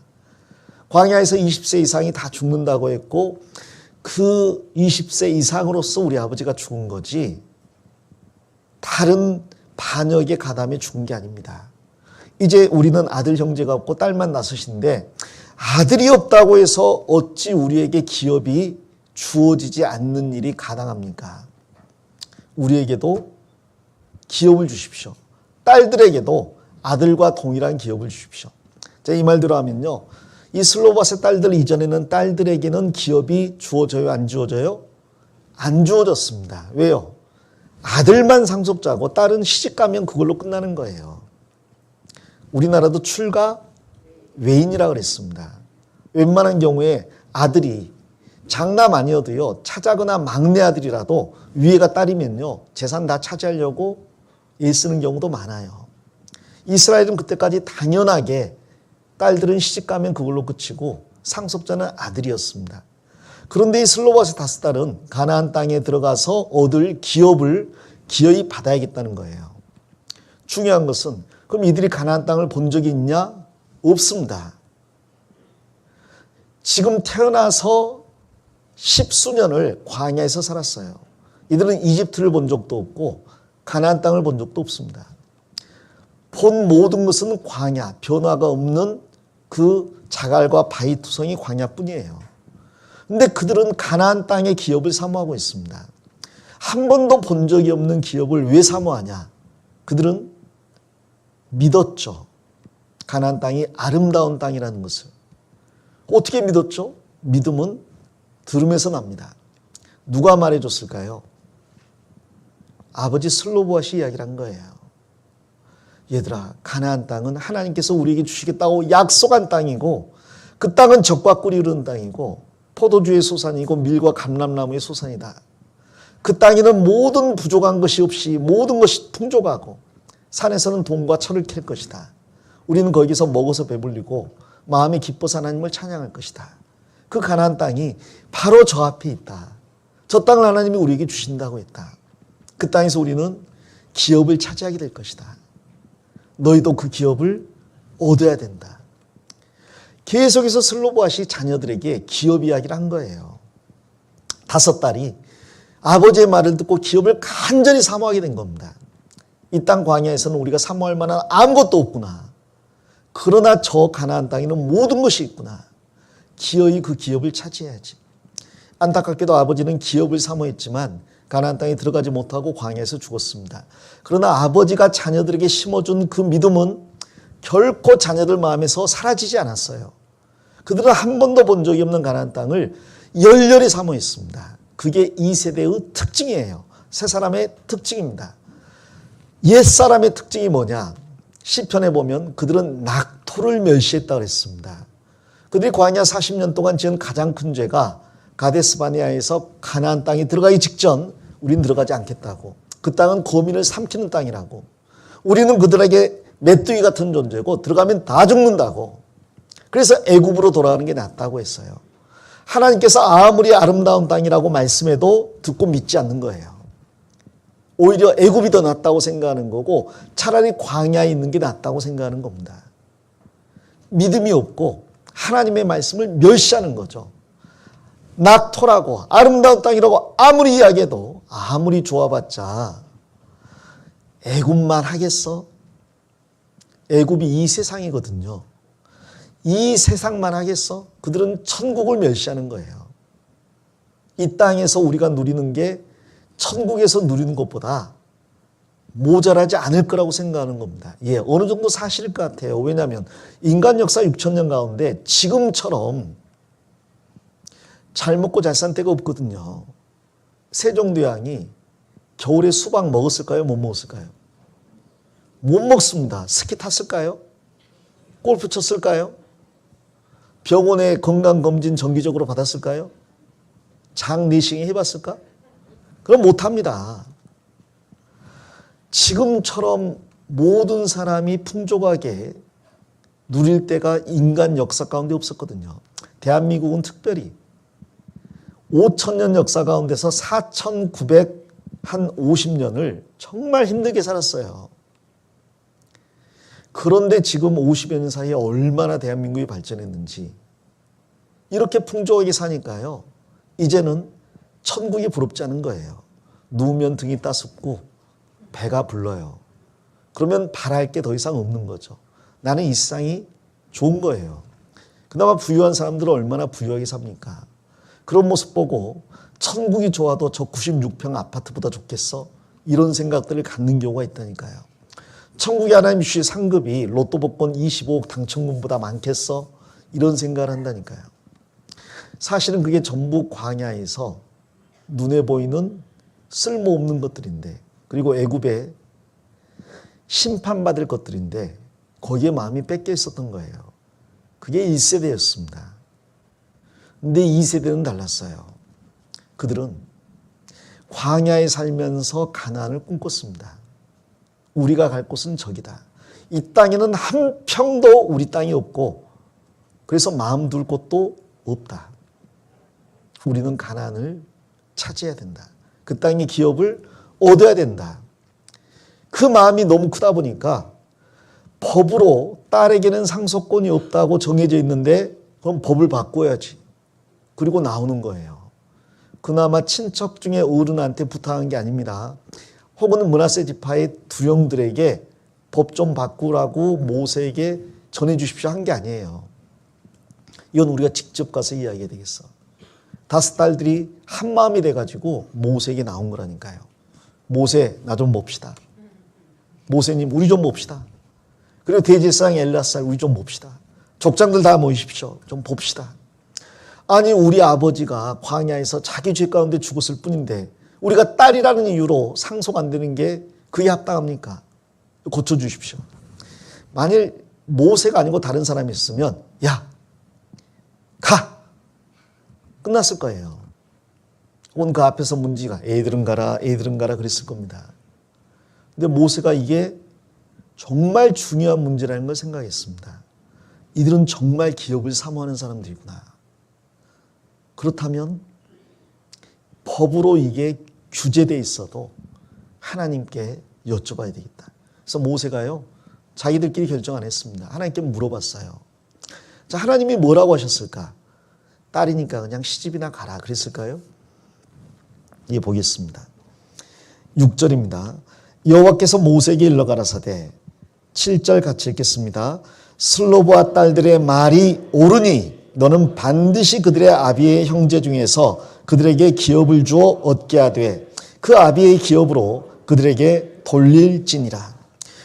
8절 제가 읽겠습니다. 너는 이스라엘 자손에게 고하여 이르기를 사람이 죽고 아들이 없거든 그 기업을 그 딸에게로 돌릴 것이요 딸도 없거든 그 기업을 그 형제에게 줄 것이요 형제도 없거든 그 기업을 그 아비의 형제에게 줄 것이요 그 아비의 형제도 없거든 그 기업을 가장 가까운 친족에게 주어 얻게 할지니라 하고 나 여호와가 너 모세에게 명한 대로 이스라엘 자손에게 판결의 율례가 되게 할지니라. 하나님께서 슬로브앗의 딸들의 말이 옳으니 그랬습니다. 옳다는 말은 의롭다는 이야기예요. 성경에서 옳다는 말은 항상 의로운 쪽으로 사용이 됐습니다. 그게 의롭다는 거예요. 하나님이 인정하는 의가 뭡니까? 구원받고 나서 이 땅의 것이 아니라 영원한 천국을 사모하고 천국에서 하나님이 주시겠다는 상이 너무 큰 것을 알기에 이 땅에서의 삶을 절제하고 살아가는 겁니다. 그게 의로운 거예요. 모세는 바로의 공주의 아들이었습니다. 그 애굽에서 누릴 수 있는 모든 쾌락을 다 누릴 수 있는 사람이었고 권력을 누릴 수 있는 사람이었어요. 자, 그런데 그는 하나님의 상 주심을 믿었고 바라봤습니다. 그 상이 얼마나 크다는 걸 알았기 때문에 바로의 공주의 아들, 즉 왕자의 자리에서 평민이 된 게 아니에요. 왕위를 버리고 평민이 된 것도 놀랍지만 그는 왕위를 버리고 평민이 된 게 아니라 이집트의 노예 생활하던 이스라엘 동족들로 들어갔습니다. 노예가 된 거예요. 여러분 왕이 노예된 이야기 들어보셨습니까? 옛날에 이슬람 제국 그 압둘 무굴 제국이에요. 아름다운 이야기가 있대요. 압둘 무굴 제국이 얼마나 컸냐면 지금으로 하면 인도, 파키스탄, 방글라데시 다 합친 겁니다. 중국보다 컸어요. 거기에 아주 훌륭한 왕이 있었습니다. 근데 이 왕이 평민 여자와 사랑에 빠진 거예요. 그래서 아버지가 그 왕에게 경고합니다. 너는 이 나라를 이끌어갈 왕이 될 사람인데 평민과 결혼한다면 왕위를 박탈당할 수밖에 없다. 선택해라. 평민과 결혼을 선택할 것이냐 왕위를 선택할 것이냐. 이 훌륭한 왕이 고민을 했습니다. 결단을 내렸습니다. 어떤 결단을 내린지 아세요? 평민 여자를 땅에 묻어버렸어요. 그걸 또 아름다운 이야기라고 저한테 들려주더라고. 아름다워요? 자, 모세는 자기가 왕자로서 이집트 왕이 될 수 있습니다. 자, 그런데 하나님의 기업을 사모한다면 그걸 버리고 평민을 넘어 노예로 들어갈 수도 있어요. 선택을 해야 되겠죠. 모세는 무슨 선택을 했습니까? 왕위를 포기했습니다. 바로의 공주의 아들이라 칭함을 거절했습니다. 평민으로 들어간 게 아닙니다. 산에 들어가서 혼자 수도한 게 아닙니다. 자기 형제들, 이집트에서 노예 생활하는 이스라엘 형제들의 하나로 여김을 받았어요. 그것을 하나님이 칭찬하십니다. 어떤 사람들은 히브리서 11장 읽으면서 아이고 모세는 상 받으려고 이랬나? 그게 하나님이 말씀하시는 의로운 거예요. 하나님이 주겠다는 상이 얼마나 큰지를 알기에 그걸 크다고 생각하고 자기의 모든 걸 버릴 수 있는 그 모습이 옳다고 하는 겁니다. 어떤 분은 너무 인자해가지고 또 너무 대범해가지고 아유 저는 상 같은 거 없어도 돼요. 그게 1세대예요. 옛사람이에요. 낙토를 멸시하는 겁니다. 아이고 상은요 뭐 임원들이나 받고요. 저는 그냥 천국 뒷자리만 갈게요. 그게 이스라엘 출애굽 1세대고 옛사람이에요. 2세대는 법이 이래도 우리는 법을 바꿔서라도 기업을 얻어야 되겠습니다. 그리고 하나님께서 옳다 그랬어요. 그 이야기를 왜 이제 하냐 이 말이에요. 이제 드디어 너희가 새 사람이 되었다는 거죠. 그리고 법을 바꿔줍니다. 이 바꿨다기보다 확장한 거예요. 그 법의 엄밀한 내면을 아주 분명하게 선포한 겁니다. 이 기업의 범위를 정해준 거죠. 아들이 있으면 아들이 상속받는데 아들이 없다면 아버지의 그 유산을 아들이 없다면 딸들에게 상속하라는 거예요. 슬로보앗은 가나안 땅에서 받을 기업이 있어야 되는데 죽었어요. 딸들이 받겠다고 하죠. 딸들에게 주라는 겁니다. 근데 만일 그 아버지의 유산을 물려받을 딸도 없으면 가장 가까운 순으로 친척들에게 주라는 거예요. 형제에게 주고 형제가 없으면 아비의 형제에게 주고 그것도 없으면 그 다음 친족에게 주라고. 자, 이것이 오늘날 상속법이에요. 전 세계 모든 상속법은 여기에서 출발했습니다. 이 슬로바스 딸들이 이것을 해놨기 때문에 전 세계 상속법이 우리나라조차도 이대로 돼 있습니다. 부모님이 돌아가시면 먼저 남편이 돌아가시면 혹은 아내가 돌아가시면 배우자가 받죠. 부모님이 다 돌아가시면 자녀가 그리고 딸도 받을 수가 있어요. 동일하게 받습니다. 아들이나 딸이나. 아들, 딸이 없으면 형제에게 즉 우리로 말하면 삼촌뻘이 되겠죠.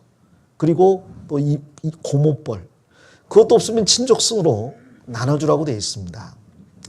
이 당시에 이스라엘 백성들이 수백만 명이었는데 딸만 있는 집안이 슬로바 집안 하나였을까요? 아닙니다. 많이 있었겠죠. 근데 그들은 나오지 않았어요. 근데 슬로바스의 딸들이 나와가지고 상속법이 이렇게 확장되는 바람에 그들이 혜택을 얻었고 여기에 앉아 계신 우리도 혜택을 받는 겁니다. 여기에 상속을 딸인데 받았다면 슬로보스의 딸들에게 고맙다고 한 번쯤은 이야기하세요. 나는 딸인데 슬로바 딸들 덕분에 받았다고. 여기 지금 하나님이 말씀하시는 내용 중에 가장 많이 나오는 단어가 있습니다. 여기 7절부터 11절까지 계속 나오는 단어가 있어요. 뭔지 아세요? 기업이란 단어입니다. 7절 중반에 그들에게 기업을 주어 또 그 아비의 기업으로 또 8절 후반에도 그 기업을 9절에도 그 기업을 10절에도 그 기업을 그리고 11절에도 그 기업을 기업이 반복돼서 나오고 있죠. 이 기업이 가나안 땅에서 얻을 땅을 말하는 거예요. 그리고 이 세대의 가장 큰 특징이 기업을 사모 있다는 겁니다. 화면을 보십시오. 슬로보스 딸들과 관련돼서 가장 중요한 주제가 기업이에요. 민수기에서 26장에서 5번, 27장에서 6번, 36장에서 17번, 여호수아 17장에서 3번 언급이 됩니다. 가나안 땅에서 주어질 영광, 땅, 이것이 천국에서 우리에게 주어질 영광, 기업의 모형이 되는 거죠.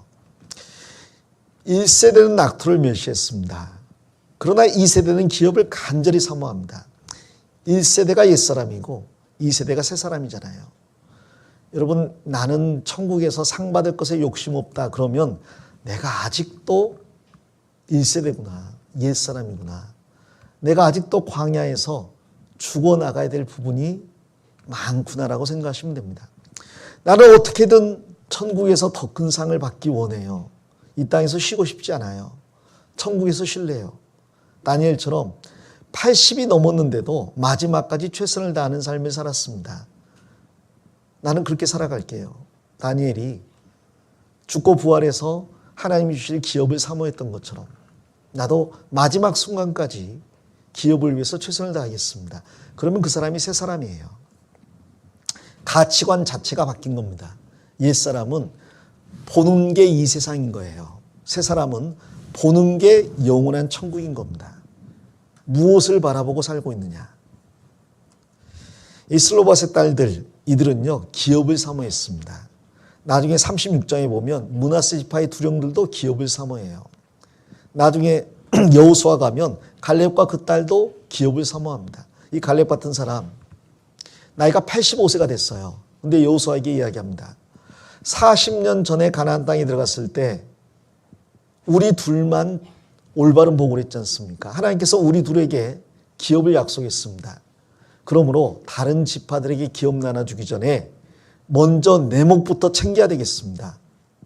여호수아가 개인 기업은 나중에 따로따로 차근차근 하고요. 먼저 12지파부터 나눠줘야죠. 그래야 되겠죠? 아닙니다. 갈렙은 내가 먼저 기업 받아야 되겠습니다. 하나님이 약속했지 않습니까? 기업 주십시오. 당신은 어느 기업을 원합니까? 유다 지파니까요. 남방 지역을 원하는데 그거 내가 그냥 얻겠다는 거 아닙니다. 그 땅 사람들과 내가 싸워서 쫓아내고 내가 그 땅 차지하겠습니다. 85세지만 아직도 내가 싸울 수 있습니다. 그 땅에 고인들이 거하고 있는데 40년 전에 뭐라고 했냐면 그들은 우리 밥이라고 우리 입으로 이야기했어요. 그게 진심인지 허풍인지 입증을 해야 될 거 아니에요. 그래서 그 땅을 내가 직접 가서 싸워서 그 거인들 쫓아내고 차지하겠습니다. 그 땅이 헤브론이에요. 다윗이 거점으로 삼았던 도시고 지금 이스라엘에서 가장 중요한 도시 중에 하나입니다. 갈렙이 기업을 사모해서 12지파보다 먼저 땅을 받았어요. 여호수아는 가장 마지막에 자기 기업을 얻었습니다. 이 갈렙의 딸도요. 아버지를 닮아서 저도 시집 보내면서 딸이 아버지에게 요구합니다.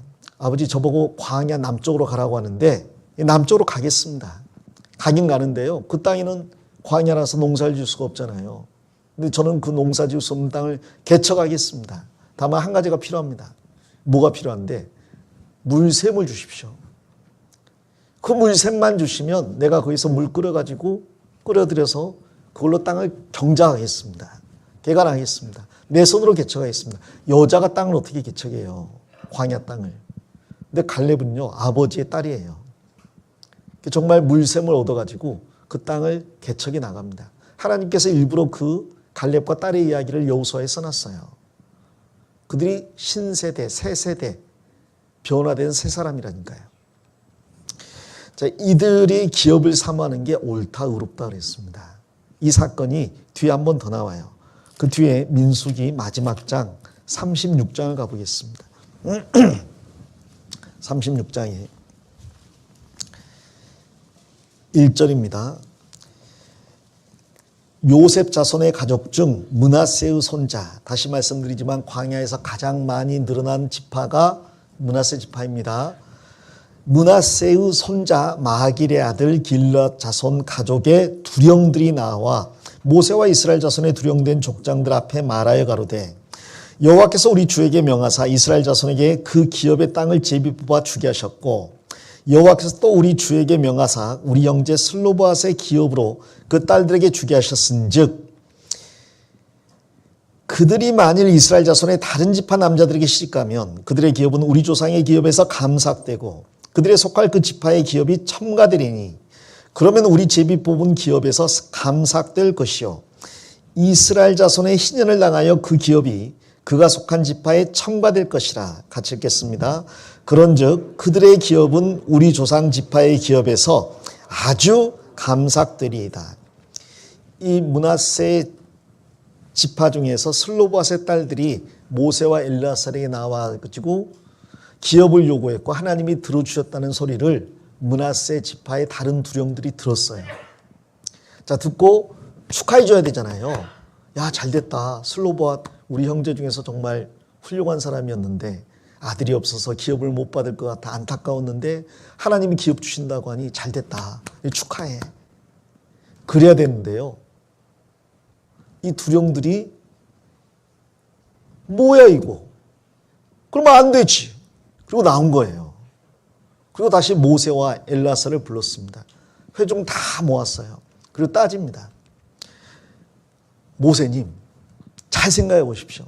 슬로보앗의 5딸이 기업을 얻는 것은 좋은 일입니다마는 만일 그들이 결혼을 하는데 우리 므낫세 지파의 남자 말고 다른 지파의 남자하고 결혼을 하게 되면 그럼 그 딸들의 기업이 다른 지파 남자의 기업에 속해버리잖아요. 게다가 안식년이나 희년이 되면 아예 그 땅이 완전히 그 지파로 고정돼 넘어가 버리잖아요.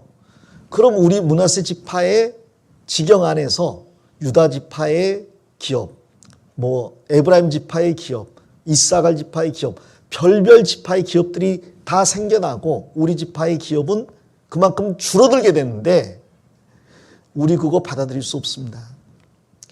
우리 기업이 한 평이라도 남에게 넘어가는 거 원하지 않습니다. 이거 정해 주십시오라고 이야기한 거예요. 그럼 모세가 아이고 인쇄가기는 땅 넓은데 므낫세 지파는 숫자가 많으니까 땅 배분할 때 숫자가 많은 지파에게는 땅도 많이 주고 적은 지파에게는 땅도 적게 주기로 했거든요. 므낫세 지파 땅 많은데 그나마 요단 동편의 므낫세 반 지파가 또 땅을 많이 차지하고 있거든요. 내 땅 많잖아 좀 줘라 그러고 싶은데 모세가 또 생각했습니다. 이것도 보통 일이 아니구나. 므낫세 지파 전체가 슬로봇의 딸들을 사랑하지만 기업은 뺏길 수 없다는 거예요. 전부가 그런 마음인 거예요. 이 마음도 좋은 마음이잖아요. 내 기업을 형제에게 양보해요. 아이고 상은 구역장이 받으시고 저는 양보. 가끔 연말 되면요 봉사하시던 분들이 안 하겠다고 와요. 왜 안 하실래? 이제 다른 사람들이 양보도 좀 하고 그래야죠. 제가. 자, 그 사람이 옛사람이라니까요. 이 세 사람 므낫세 지파는 양보 못하겠습니다예요. 기업 뺏길 수 없습니다. 우리 형제 딸이지만 뺏기지 않겠습니다. 이거 다시 정해 주십시오. 하나님께 이것을 모세가 아뢰습니다. 하나님께서 그 말이 옳다 그랬어요. 그것도 의로운 거예요. 그리고 다시 법을 정해 줍니다. 슬로봇의 딸들은 마음대로 시집갈 수 있다. 단 므낫세 지파 외에 다른 지파의 남자하고 결혼할 거면 기업은 므낫세 지파에 놓고 가라. 사랑을 택할래? 기업을 택할래? 이 말이에요. 자, 결혼은 마음대로 할 수 있습니다. 다른 지파와 결혼할 거면 기업을 놓고 가라고 그런 거예요. 슬로봇의 5딸에게 전달해야 되잖아요. 모세가 그들을 불렀습니다. 하나님께서 말씀하셨는데 너희 두 영들의 이야기를 듣고 너희들은 임으로 시집갈 수 있지만 만일 다른 지파하고 결혼할 거면 기업을 줄 수는 없단다. 만일 기업을 얻고 싶다면 같은 지파의 남자하고 결혼해라. 므낫세 지파 남자는 다 안경 쓰고 못생기고 뚱뚱해요. 그러니까 그런 남자하고 결혼하든지 기업을 두고 가든지 어떻게 하는 게 좋을까요? 가나안 땅 아직 들어가지도 않았고 기업이 얼마나 좋은지 넓은지 아직 모르잖아요. 불확실한 미래의 것을 잡는 게 나아요? 확실한 현재의 것을 잡는 게 나아요? 나는 사랑을 택할래요. 뭘 택할래요? 봅시다. 36장 10절입니다. 슬로봇의 딸들이 여호와께서 모세에게 명하신 대로 행하니라. 슬로봇의 딸 말라와 디르사와 호글라와 밀가와 노아가 다 그 아비 형제의 아들들에게로 시집가되 그들이 요셉 아들 므낫세 자손의 가족에게로 시집간 거로 그 기업이 그 아비 가족의 지파에 여전히 있었더라. 5명이 한결같이 뭐라고 해요? 예, 그럼 우리는 므낫세 지파의 남자들하고만 결혼하겠습니다. 아니 언니 사랑하는 남자가 유다 지파에 있다면서 됐어. 나는 땅을 차지할 거야. 로맨틱하진 않죠. 그러나 그게 의로운 겁니다. 여러분 세상 남자가요. 멋져요. 잘생겼어요. 직장도 좋아요. 젠틀하고 아내를 배려할 줄 아는 성품을 가진 것 같아요. 그 남자와 결혼하면 행복하죠. 다만 구원을 안 받았을 뿐. 그럼 무슨 생각이냐? 차차 구원받게 하죠 뭐. 문제는 구원받는 건 성령께서 주관적으로 임으로 하시는 겁니다. 사람이 할 수 있는 게 아니에요. 그리고 이방인과 결혼하는 것은 애초에 하나님 말씀에 불순종하는 건데 불순종하면서 복을 받을 수는 없습니다. 만일 그렇게 해서 전도가 돼버리면 모든 사람들이 다 그럼 나도 이방인과 결혼한 다음에 구원받게 해야지. 그러면 전부 교제에서 떨어질 거 아니에요. 그래서 하나님은 교회를 지키기 위해서라도 이방인과 결혼했을 때 결코 쉽게 구원받게 하지 않으십니다. 그 합당한 징계를 다 받고 그 눈물을 통과한 후에라야 정말 어렵게 구원받는 경우가 있고 어떤 경우는 못 받는 경우도 많아요. 이 5딸들은 므낫세 지파의 남자들하고만 결혼하겠습니다. 우리는 기업을 뺏기지 않겠습니다. 하나님이 그래서 이 슬로바스의 5딸도 의롭고 므낫세 지파의 두 영들도 의롭다. 므낫세 지파는 전부가 다 기업을 사모하는 사람들이구나. 그래서 이 므낫세 지파가 가장 많은 땅을 차지합니다. 여기 보세요. 그들이 다시 이 이야기를 들었을 때 그들은 전부 기업을 선택했어요. 사랑을 포기했거든요. 문제는 그 기업, 가나안 땅에 들어가서 그들이 얻은 땅은요, 에브라임 지파 위의 땅이거든요. 산악지대입니다. 굉장히 거칠고 험한 곳이에요. 예수님께서 사마리아 땅을 통과할 때 행로에 고나셔서 우물가에서 쉬셨잖아요. 산악지대예요. 그러나 그 산악지대에 아이고 이런 땅을 얻으려고 내가 사랑을 포기했던가? 아닙니다. 그들은 경작하겠다는 거예요. 개척하겠다는 겁니다. 아들 형제가 없는데 딸들이 어떻게 경작해? 우리가 하겠습니다. 이스라엘 여자들이요. 이때부터 그렇게 강해졌나 봐요. 총 들고 전쟁터에 나가서 싸우잖아요. 우리 땅은 누가 지킨다? 우리가 지킨다. 남자들이 지킨다? 우리가 지킨다? 우리가 지킨다. 이 슬로바스 딸들도 그렇고 이 여기에 나와 있는 갈렙의 딸도 그렇고요. 기업을 얻겠다는 거예요. 욥기 마지막 장에 이상한 내용이 나와요. 하나님께서 욥의 모년에 복을 2배나 주셨다 그랬잖아요. 다 2배 주셨는데 아들, 딸은 하나님께서 그대로 딸 3명, 아들 7명 주셨어요. 그런데 그 딸 셋이 전국에서 가장 이뻤다 그랬고 아버지 욥이 그들에게도 기업을 주었더라라고 되어 있습니다. 자, 욥기가 언제적이냐? 아브라함, 이삭, 야곱 때쯤 돼요. 그 때쯤에인데 이미 그때 욥이 자기 딸에게 기업을 주었습니다. 아마 딸들이 기업을 간절히 사모했던 것 같아요. 그리고 그 딸들에게도 기업을 준 겁니다. 아들이건 딸이건 영적인 전쟁에서는요, 그런 거 없습니다. 우리는 다 아들이고 상속자예요. 우리가 얼마나 사모하느냐에 따라서 기업이 더 많이 주어질 수 있는 겁니다. 그리고 한번 주어진 기업은 뺏기면 안 돼요. 열심히 봉사하고 섬기고 살다가 잘못된 결혼에서 다시는 주님께 쓰임받지 못하는 사람도 있습니다. 잘못된 죄를 지어서 다시는 주님께 쓰임받지 못하는 사람이 있어요. 슬로바스의 5딸은 5명 중에 단 한 명의 예의도 없이 우리는 전부 므낫세 지파하고 결혼하겠습니다. 하나님께서 바울사도 입을 통해서 이야기하십니다. 소와 나귀를 같이 결의해서 농사 지을 수 있어요? 없어요? 없어요. 소하고 나귀는 성격이 완전히 다릅니다. 어떻게 같이 결의를 합니까? 소는 천천히 가려고 하고 나귀는 빨리 가려고 하는데 이 세상 사람은 세상에 기업을 두고 살고 있고 우리는 영원한 천국의 기업을 두고 살고 있는데 어떻게 같이 갑니까? 그게 불가능해요. 그게 비극의 시작이 되는 겁니다. 슬로바스 5딸은 어렸지만 그걸 알았어요. 어떻게 알았을까? 그것도 아버지 슬로보아시 철저하게 교육한 것 같아요. 기업을 뺏길 수 있는 어떤 일도 하지 말아라. 기업보다 소중한 건 없다. 그것은 아름다운 기업이고 영구한 기업이다. 나중에 그들이 땅을 분배받았을 때 얼마나 분배받았을까 계산을 해봤습니다.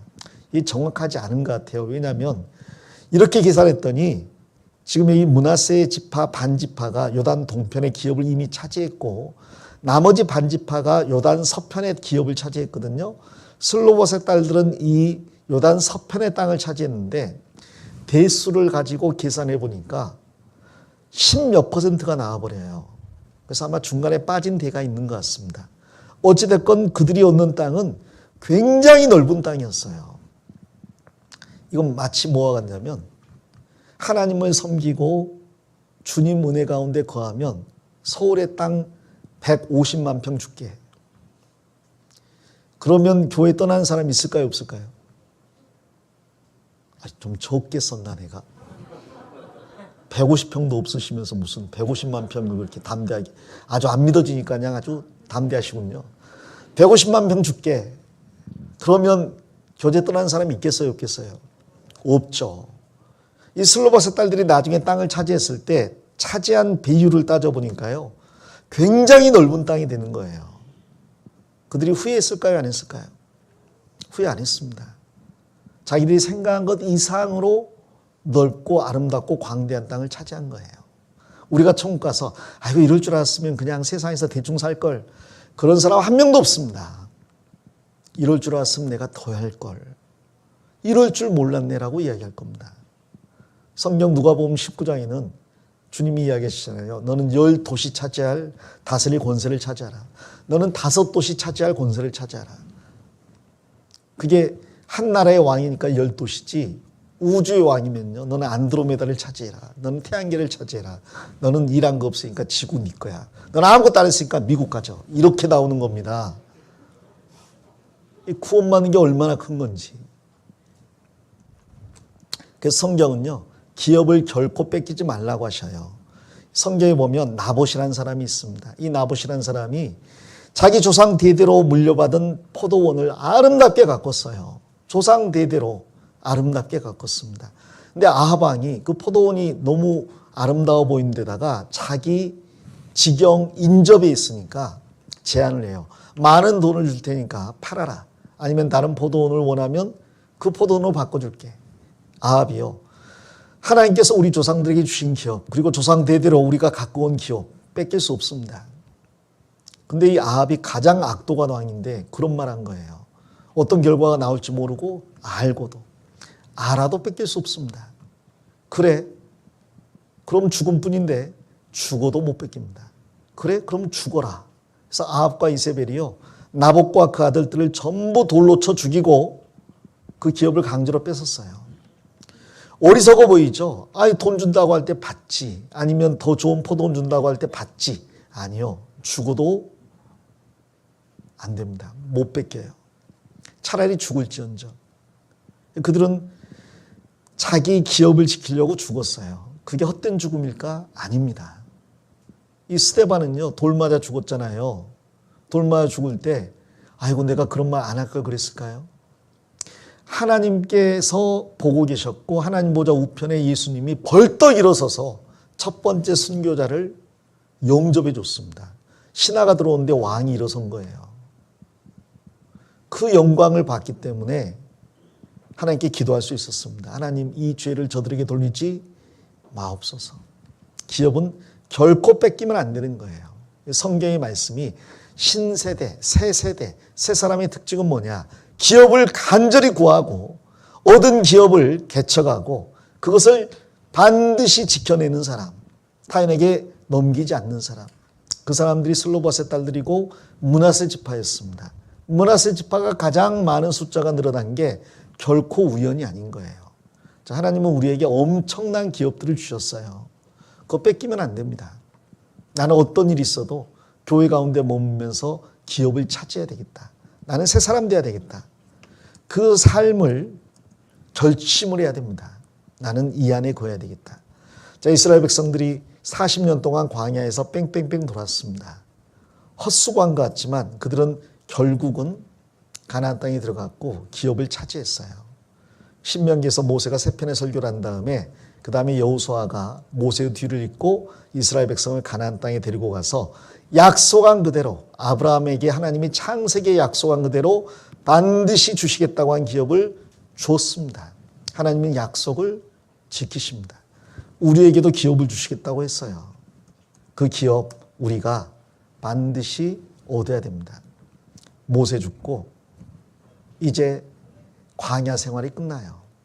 이 광야 생활을 정리하면요, 잘 아시겠지만 이집트는 이 세상의 그림자고 바로는 마귀의 그림자입니다. 애굽에서 종살이하는 이스라엘 백성들은 죄의 종노릇하는 인간을 말하고요, 모세는 구원자 예수 그리스도를 이야기하죠. 6월절 출애굽은 어린 양 예수님의 피로 구원을 받았습니다. 홍해를 걷는 게 침례예요. 그리고 광야 생활 40년 동안은 그리스도인의 신앙생활인데 옛사람이 새사람으로 바뀌는 과정입니다. 그리고 새사람이 가나안 땅에 들어갔어요. 새사람이 천국에서 영원한 뭘 차지하는 거예요? 기업을 차지하는 겁니다. 여러분, 기업을 뺏기면 안 됩니다. 새사람이 되십시오. 간절히 기업을 사모하시고 그걸 위해서 해야 될 희생이 있다면 결혼이라도 포기하고 주님을 따라야 됩니다.